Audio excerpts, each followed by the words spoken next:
Juda xursandman. Bog'chalarimiz zo'r. Avvalambor mana shunaqa chiroyli bog'cha ochib berganlari uchun prezidentimizga minnatdorchilik bildirmoqchiman.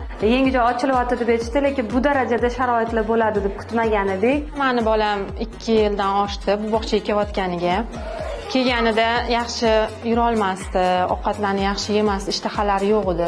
Lekin bir oyga qolmasdan Xudoga shukr deyman, rahmat aytaman bog'chapalariga, tarbiyachilariga, enagalariga, logopedlariga, hammaliga birgalikda yordamlashib, yaxshi yurib ketdi mani bolam. Juda ham sharoitlari yoqdi bizga. Zo'r, oldingi bog'chadan ancha zo'r sharoitlari.